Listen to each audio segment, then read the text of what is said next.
श्रीगणेशाय नमः। श्रीराधिकायै नमः।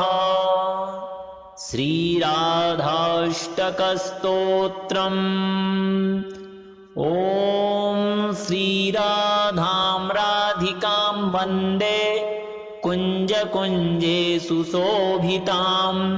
व्रजन्तीं सह कृष्णेन व्रजवृन्दावने शुभां दिव्यसौन्दर्यसम्पन्नां भजेऽहं मनसा सदा राधिकां करुणापूर्णां सर्वेश्वरीं च सौभगां कृष्णहृदम्बुजां राधां स्मरामि सततं हृदा रसिकैश्च समाराध्यां भावुकैश्च प्रपूजितां परमानन्दरूपां च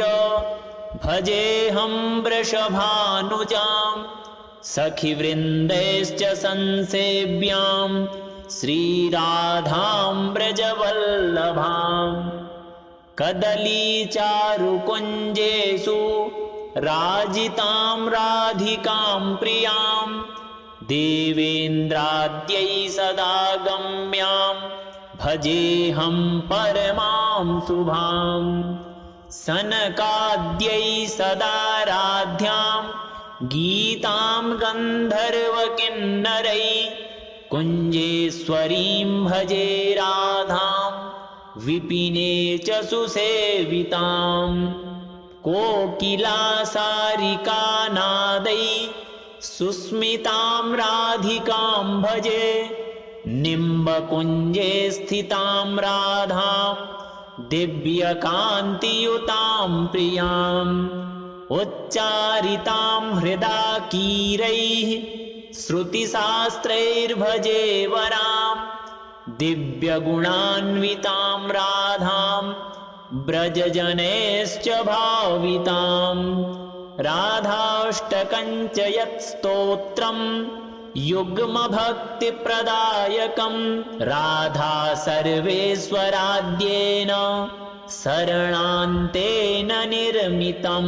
श्रीराधां राधिकां वन्दे कुञ्जकुञ्जे सुशोभितां व्रजन्तीं सह कृष्णेन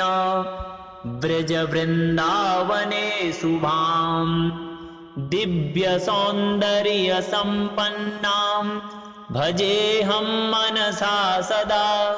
राधिकां करुणापूर्णां सर्वेश्वरीं च सौभगां कृष्णहृदम्बुजां राधां स्मरामि सततं हृदा रसिकैश्च समाराध्यां भावुकैश्च प्रपूजितां परमानन्दरूपां च भजेऽहं वृषभानुजां सखिवृन्दैश्च संसेव्यां श्रीराधां व्रजवल्लभां कदलीचारुकुञ्जेषु राजितां राधिकां प्रियां देवेन्द्राद्यै सदा गम्यां भजेऽहं परमां शुभां सनकाद्यै सदाराध्यां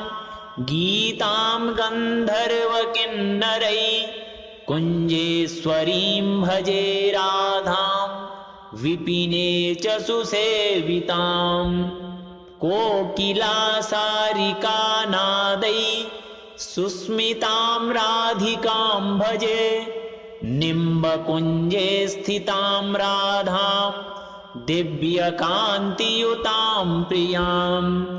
उच्चारितां हृदा कीरैः श्रुतिशास्त्रैर्भजे वरां दिव्यगुणान्वितां राधां व्रजजनैश्च भावितां राधाष्टकं च यत्स्तोत्रं युग्मभक्तिप्रदायकं राधा सर्वेश्वराद्येन शरणान्तेन निर्मितं श्रीराधां राधिकां राधिकां वन्दे कुञ्जकुञ्जे सुशोभितां व्रजन्तीं सह कृष्णेन व्रजवृन्दावने शुभां दिव्यसौन्दर्यसम्पन्नां भजेऽहं मनसा सदा राधिकां करुणापूर्णां सर्वेश्वरीं च सौभगां कृष्णहृदम्बुजां राधां स्मरामि सततं हृदा रसिकैश्च समाराध्यां भावुकैश्च प्रपूजितां परमानन्दरूपां च भजेऽहं वृषभानुजां सखिवृन्दैश्च संसेव्यां श्रीराधां व्रजवल्लभां कदलीचारुकुञ्जेषु राजितां राधिकां प्रियां देवेन्द्राद्यै सदा गम्यां भजेऽहं परमां शुभां सनकाद्यै सदा राध्यां गीतां गन्धर्वकिन्नरै कुञ्जेश्वरीं भजे राधां विपिने च सुसेवितां कोकिलासारिकानादै सुस्मितां राधिकां भजे निम्बकुञ्जे स्थितां राधां दिव्यकान्तियुतां प्रियाम् उच्चारितां हृदा कीरैः श्रुतिशास्त्रैर्भजे वरां दिव्यगुणान्वितां राधां व्रजजनैश्च भावितां राधाष्टकं च यत्स्तोत्रं युग्मभक्तिप्रदायकं राधा सर्वेश्वराद्येन शरणान्तेन निर्मितं श्रीराधां राधिकां वन्दे कुञ्जकुञ्जे सुशोभितां व्रजन्तीं सह कृष्णेन व्रजवृन्दावने शुभां दिव्यसौन्दर्यसम्पन्नां भजेऽहं मनसा सदा राधिकां करुणापूर्णां सर्वेश्वरीं च सौभगां कृष्णहृदम्बुजां राधां स्मरामि सततं हृदा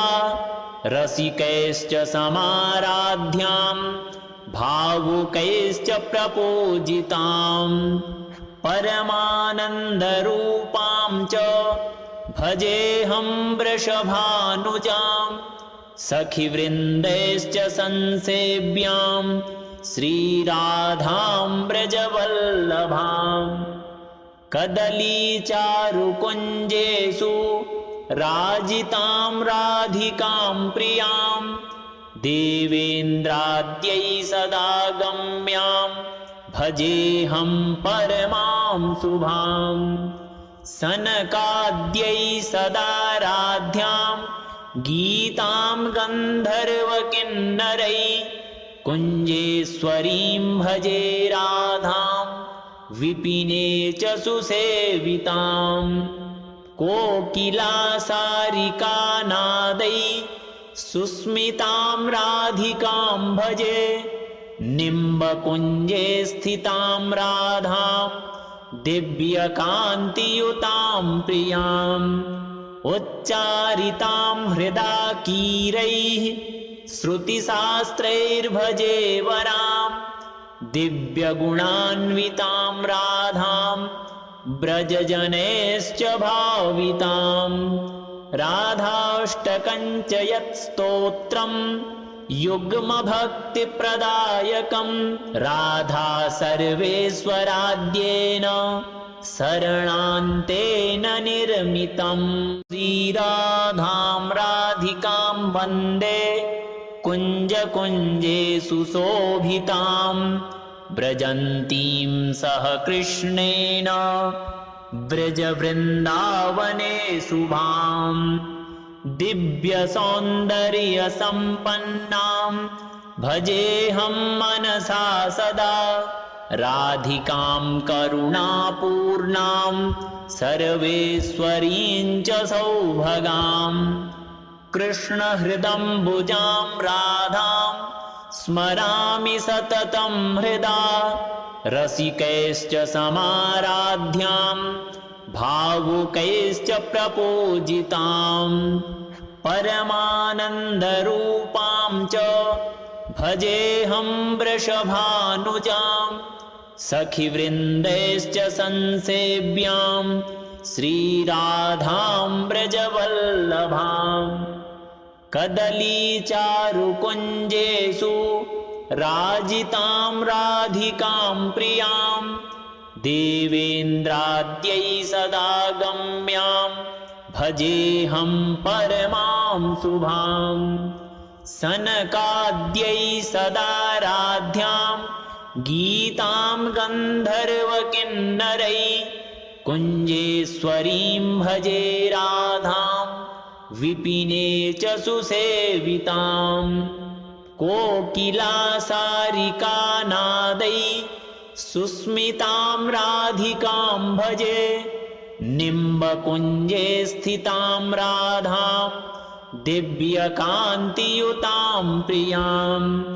उच्चारितां हृदा कीरैः श्रुतिशास्त्रैर्भजे वरां दिव्यगुणान्वितां राधां व्रजजनैश्च भावितां राधाष्टकञ्च यत्स्तोत्रं युग्मभक्तिप्रदायकं राधा सर्वेश्वराद्येन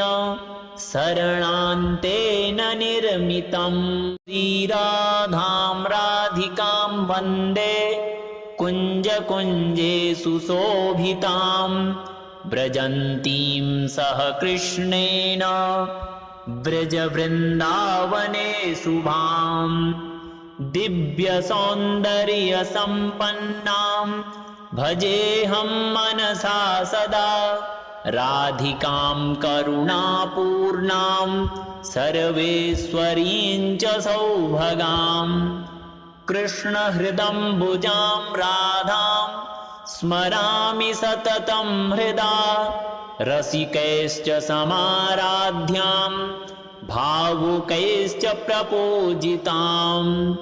परमानन्दरूपां च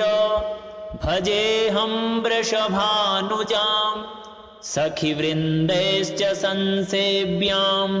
श्रीराधां व्रजवल्लभाम् कदलीचारुकुञ्जेषु राजितां राधिकां प्रियां देवेन्द्राद्यै सदा गम्यां भजेऽहं परमां शुभां सनकाद्यै सदा राध्यां गीतां गन्धर्वकिन्नरै कुञ्जेश्वरीं भजे राधां विपिने च सुसेवितां कोकिलासारिकानादै सुस्मितां राधिकां भजे निम्बकुञ्जे स्थितां राधां दिव्यकान्तियुतां प्रियाम् उच्चारितां हृदा कीरैः श्रुतिशास्त्रैर्भजे वरां दिव्यगुणान्वितां राधां व्रजजनैश्च भावितां राधाष्टकञ्च यत्स्तोत्रं युग्मभक्तिप्रदायकं राधा सर्वेश्वराद्येन शरणान्तेन निर्मितं श्रीराधां राधिकां वन्दे कुञ्जकुञ्जे सुशोभितां व्रजन्तीं सह कृष्णेन व्रजवृन्दावने शुभां दिव्यसौन्दर्यसम्पन्नां भजेऽहं मनसा सदा राधिकां करुणापूर्णां सर्वेश्वरीं च सौभगाम् कृष्णहृदम्बुजां राधां स्मरामि सततं हृदा रसिकैश्च समाराध्यां भावुकैश्च प्रपूजिताम् परमानन्दरूपां च भजेऽहं वृषभानुजां सखिवृन्दैश्च संसेव्यां श्रीराधां व्रजवल्लभाम् कदलीचारुकुञ्जेषु राजितां राधिकां प्रियां देवेन्द्राद्यै सदा गम्यां भजेऽहं परमां शुभां सनकाद्यै सदा राध्यां गीतां गन्धर्वकिन्नरै कुञ्जेश्वरीं भजे राधां विपिने च सुसेवितां कोकिलासारिकानादै सुस्मितां राधिकां भजे निम्बकुञ्जे स्थितां राधां दिव्यकान्तियुतां प्रियाम् उच्चारितां हृदा कीरैः श्रुतिशास्त्रैर्भजे वरां दिव्यगुणान्वितां राधां व्रजजनैश्च भावितां राधाष्टकञ्च यत्स्तोत्रं युग्मभक्तिप्रदायकं राधा सर्वेश्वराद्येन शरणान्तेन निर्मितं श्रीराधां राधिकां वन्दे कुञ्जकुञ्जेषु शोभितां व्रजन्तीं सह कृष्णेन व्रजवृन्दावने शुभां दिव्यसौन्दर्यसम्पन्नां भजेऽहं मनसा सदा राधिकां करुणापूर्णां सर्वेश्वरीं च सौभगां कृष्णहृदम्बुजां राधां स्मरामि सततं हृदा रसिकैश्च समाराध्यां भावुकैश्च प्रपूजितां परमानन्दरूपां च भजेऽहं वृषभानुजां सखिवृन्दैश्च संसेव्यां श्रीराधां व्रजवल्लभाम्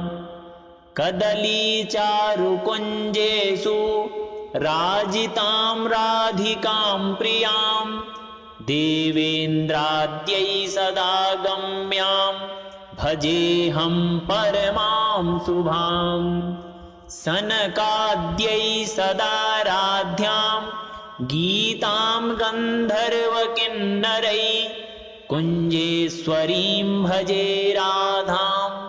विपिने च सुसेवितां कोकिलासारिकानादै सुस्मितां राधिकां भजे निम्बकुञ्जे स्थितां राधां दिव्यकान्तियुतां प्रियाम् उच्चारितां हृदा कीरैः श्रुतिशास्त्रैर्भजे वरां दिव्यगुणान्वितां राधां व्रजजनैश्च भावितां राधाष्टकञ्च यत्स्तोत्रं युग्मभक्तिप्रदायकं राधा सर्वेश्वराद्येन शरणान्तेन निर्मितं श्रीराधां राधिकां वन्दे कुञ्जकुञ्जेषु शोभितां व्रजन्तीं सह कृष्णेन व्रजवृन्दावने शुभां दिव्यसौन्दर्यसम्पन्नां भजेऽहं मनसा सदा राधिकां करुणापूर्णां सर्वेश्वरीं च सौभगां कृष्णहृदम्बुजां राधां स्मरामि सततं हृदा रसिकैश्च समाराध्यां भावुकैश्च प्रपूजितां परमानन्दरूपां च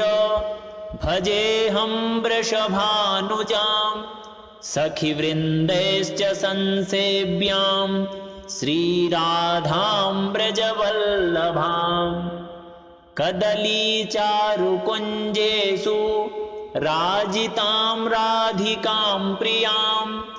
देवेन्द्राद्यै सदा गम्यां भजेऽहं परमां शुभां सनकाद्यै सदाराध्यां गीतां गन्धर्वकिन्नरै कुञ्जेश्वरीं भजे राधां विपिने च सुसेवितां कोकिलासारिकानादै सुस्मितां राधिकां भजे निम्बकुञ्जे स्थितां राधां दिव्यकान्तियुतां प्रियाम् उच्चारितां हृदा कीरैः श्रुतिशास्त्रैर्भजे वरां दिव्यगुणान्वितां राधां व्रजजनैश्च भावितां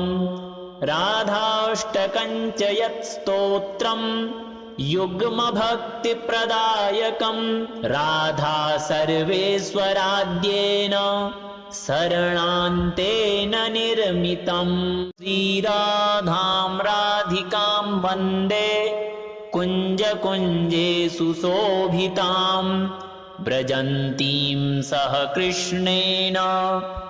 व्रजवृन्दावने शुभां दिव्यसौन्दर्यसम्पन्नां भजेऽहं मनसा सदा राधिकां करुणापूर्णां सर्वेश्वरीं च सौभगां कृष्णहृदम्बुजां राधां स्मरामि सततं हृदा रसिकैश्च समाराध्यां भावुकैश्च प्रपूजितां परमानन्दरूपां च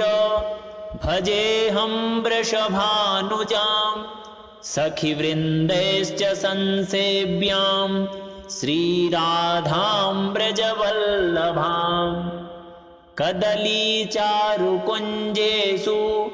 राजितां राधिकां प्रियां